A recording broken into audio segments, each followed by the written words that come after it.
Et après le succès de Monkey Man de Dev Patel, voici... शुरू करें?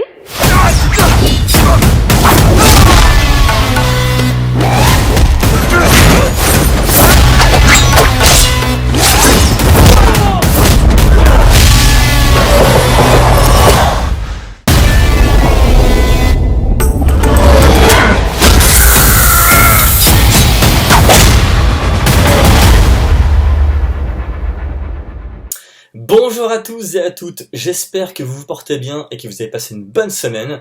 Je vais donc dans cette vidéo vous donner mon retour sur le film Kill, réalisé par Nikhil Nageshbhat. Waouh!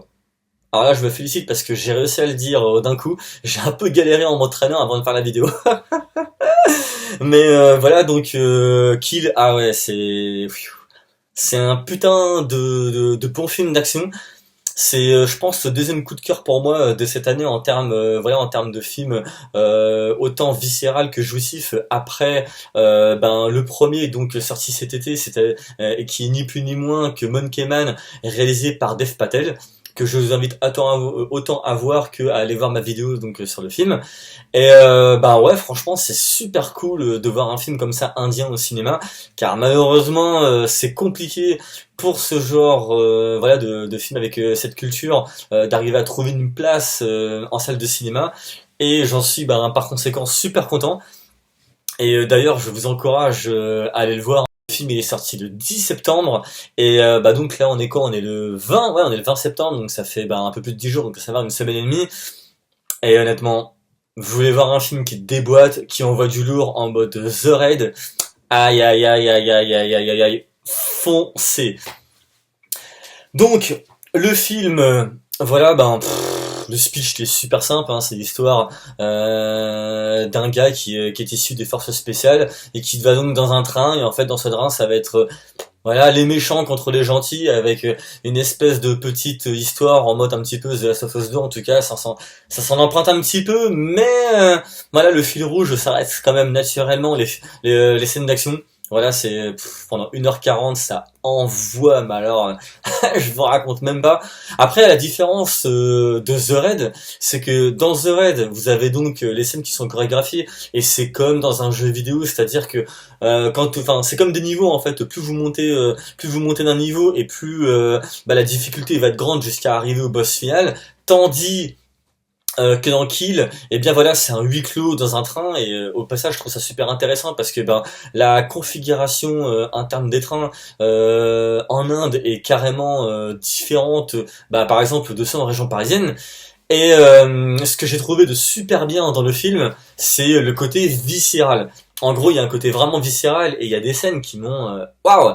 Il y a quand même 2-3 scènes où je me suis dit waouh, le réalisateur il est quand même super fort. C'est-à-dire qu'il y a donc cette culture indienne, à savoir qu'un film indien, généralement, ça passe dans les 2 à 3 heures, il va y avoir de la danse, il va y avoir des chants, mais dans celui-là, vraiment, c'est de l'action, c'est-à-dire que il y a l'action, ok, mais au tout début, il y a un mariage, etc.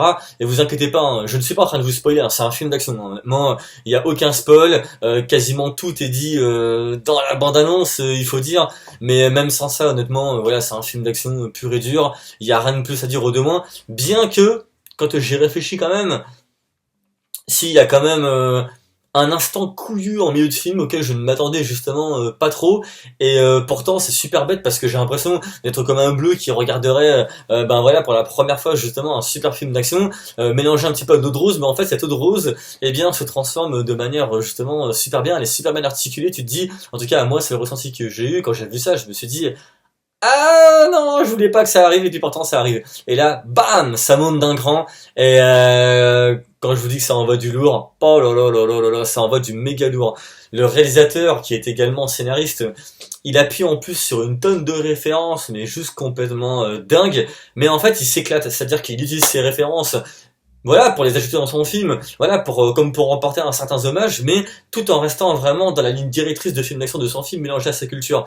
Et au niveau des références, il y a The Raid 1, The Raid 2, il y a Malcolm Forbes, donc les trois, donc autant réalisés que écrits, sauf le dernier, produit par le génialissime Gareth Evans.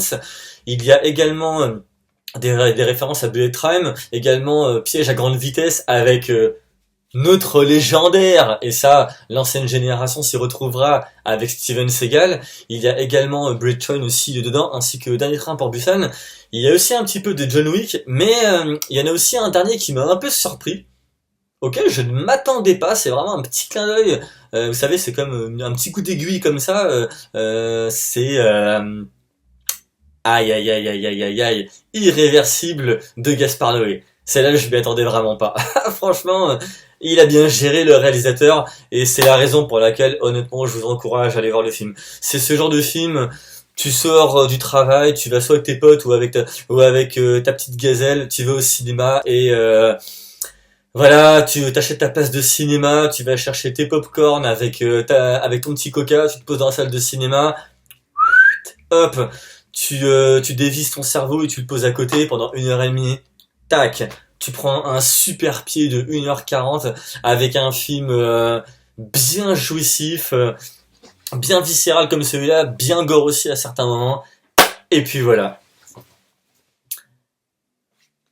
Je vous encourage à aller voir ce film, c'est tout ce que j'aurais à vous dire. Profitez bien de Wood Weekend, on se retrouve pour une prochaine vidéo et également un prochain live qui aura lieu la semaine prochaine, donc le samedi 28. Ciao.